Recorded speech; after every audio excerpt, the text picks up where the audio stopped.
Rebekah, I have seen you all DLC. over Blue Sky, cursing a certain game, praising a certain game, alternating between the love and hate. There's an image, it's a meme image that someone sent me referring to my posting about the video game Nine Souls. And it's a meme you've probably seen before. It's like this line graph where the bottom of the line graph says major depression and the top of it says mania. And it's just a line frantically going up and down and up and down. And all over it, you know, in the middle it says bros, and then on the lows it says it's so over. And then on the highs it says we're so back. And it's just fluctuating wildly between it's so over and we're so back. And that's me playing Nine Souls. I'm such a sicko for this game. Well, tell us about it. I don't know whether I want to have that experience or not, but tell us about it. It's a very specific kind of experience. You kind of have to be into the sort of Souls-like punishment style of games. So this is by Red Candle, which, if you recall, is the indie studio behind the game Devotion from several years back, that got in some various trouble, and then was fortunately I believe it's available again by now. But they've done some really incredible work.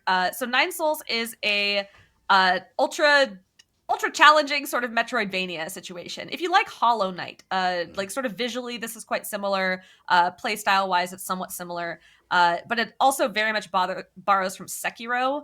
So I walked into this thinking it was going to be mostly like Hollow Knight, which I love. And I'm not big on ultra difficult games. I'm more of like a chill, cozy kind of person. But about once every year and a half or so, I just like really want to hurt myself, I guess. And so I end up playing something like this. And I thought it was going to be more like Hollow Knight, which I really love for the exploration. But then, you know, the boss fights I was able to sort of learn gradually and get through with a lot of practice. No, it's mostly the fighting bit, and the really rough part is the part where it's like Sekiro, where it's you gotta parry a lot. Yeah. And I believe I posted like the first day I was playing this where I said I've never parried in a game before and I never will. I love the dodge button. I hate the parry button. I'm right there with you. That's my jam. I'm a Mr. Dodge. If I can roll away, why would I stand there and put something in the way? Get out of dodge. Well, unfortunately, I've learned how to parry. I've done it because this game just has me in its talons. It's so good. It's this.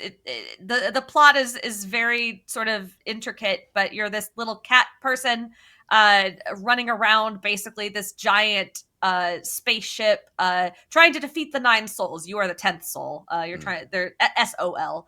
To get their soul seals and basically seize command of the ship from them who have wronged you. And you're going around exploring all their different areas and fighting them. It's fairly linear. There's a couple places. It's a Metroidvania, so you're going back and revisiting places. But in terms of like the order that you do things, it is somewhat linear. You know, you get your power ups as you go. You learn new abilities. You unlock new areas. But it really is. I mean, the boss fights are it, right? Like that's the tough stuff, and that's the stuff that will make or break this game for people. It does have, from what I can tell, pretty decent accessibility. Accessibility is not the word I want to use. Difficulty controls. Those are two different things. There is a story mode that I have not tried yet. I think I'm kind of committed to the standard mode at this point because I am standing right in front of the final boss on the true ending route, ready to punish myself for probably the next week trying to do it.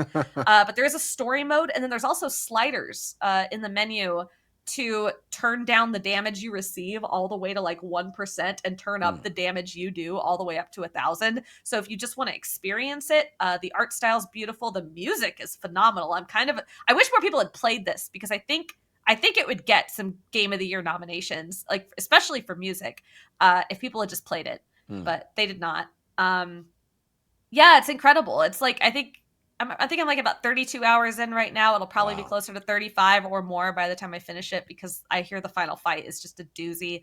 Yeah. And I'm on the true ending track, which adds an entirely new phase to the final boss because I hate myself. I just love it. I love the feeling of learning, like that moment when you're in the fight and you've just lost like time and time again and you're so frustrated, but you're practicing and you're concentrated, and then all of a sudden you like see the matrix, like the bullets just slow down and you're like, oh, I can see through it.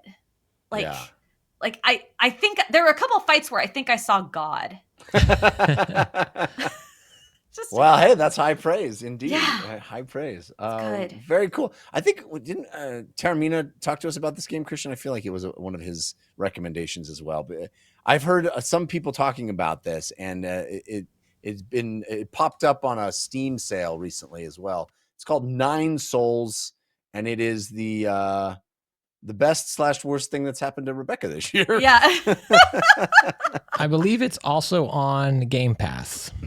Oh, really? Oh, that's interesting. Well, maybe I Yeah. will check it out. Yeah. Folks are looking for another way It to is.